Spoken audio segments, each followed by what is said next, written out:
In November 2009, John Edward Jones and his family headed into the Nutty Putty Caves, located not far from Salt Lake City, Utah. They simply wanted to have some fun before Thanksgiving. No one could have imagined that a casual holiday outing would turn into a real tragedy.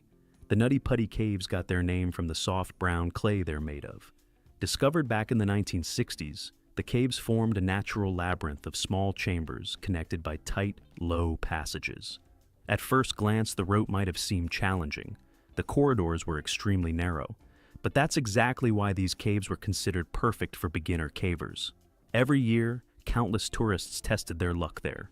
Inside, there were many unusual spots: a room with a 45-degree slanted floor, or a maze of tight crawling passages. But Nutty Putty wasn't without danger. There had been cases of people getting stuck in especially narrow sections, which even led to the caves being closed for several years. Eventually, they were reopened, but this time with a strict reservation system and mandatory visitor registration. This helped limit how many people were inside at once. And it was under this new system that, on November 24th, John Edward Jones visited Nutty Putty together with his brother Josh. They were amateur cavers. In childhood, they had explored many caves, but Nutty Putty was new territory for them. The group entered the cave, and at first everything was going great. They crawled through tight tunnels, squeezed through openings, fascinated by the strange underground world. One of the most well-known spots in the caves was the so-called birth canal, an extremely narrow and tight passage. Around 9 p.m., John believed he had found it. The tunnel he crawled into was indeed very tight, so tight that breathing became difficult. But since the birth canal was a known and safe passage, John had no doubts and decided to continue forward. When the tunnel began angling downward, he assumed it would widen just a little further in. That's how these caves were built, right? But the problem was, this was not the birth canal.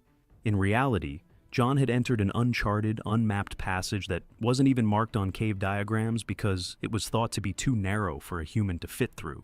No one expected anyone to try. Unaware of the danger, John kept crawling until he finally became completely stuck, upside down, in an almost vertical shaft. The passage was so tight that its diameter was smaller than the loading hole of a washing machine. Josh was following behind and quickly realized that John couldn't move. He tried pulling him out, but only managed to shift him slightly. Josh rushed for help, while another friend stayed close to John. Rescue teams arrived a few hours later and immediately began working. The situation was extremely difficult and dangerous. It was already past midnight, dark both outside and inside the cave, and the tunnel where John was trapped was so narrow that only one rescuer could reach him at a time. It was a nearly impossible task. John tried to stay calm. When the first rescuer reached him, John thanked him and said he really wanted to get out. At first, the rescuers tried widening the tunnel by carefully breaking the rock around John.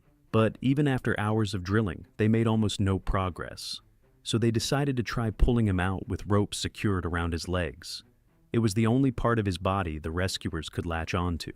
For a moment, it seemed like everything was finally going the right way. They managed to pull John up far enough that the team began to believe the rescue might actually succeed, even though the process was excruciatingly painful for him.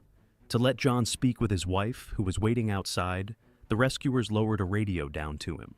She was pregnant at the time, and those brief moments of conversation were unimaginably difficult for both of them.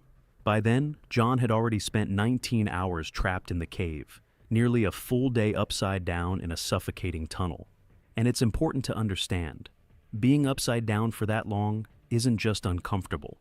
Blood begins to rush into the head, which can cause vessels to burst or lead to blindness. Breathing becomes harder as the organs press against the lungs.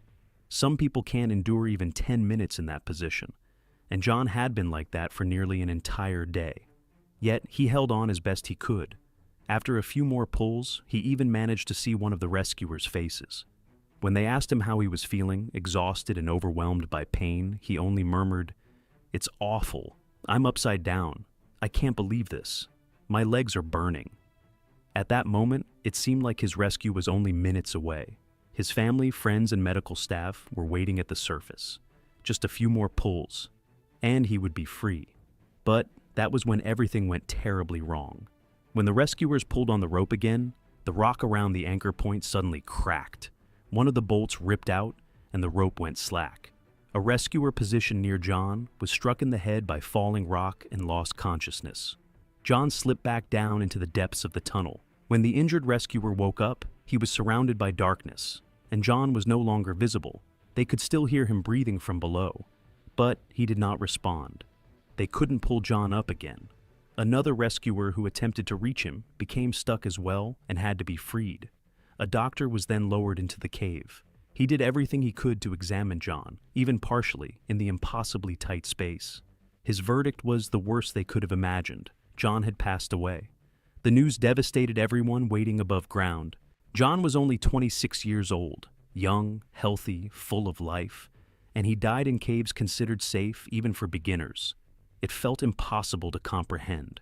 The rescuers decided not to recover his body. The evacuation was simply too dangerous, perhaps not possible at all.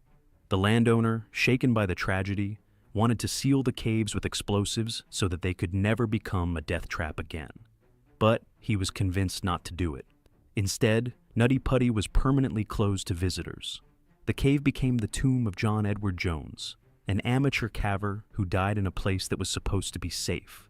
At the entrance, a memorial plaque was placed in his memory.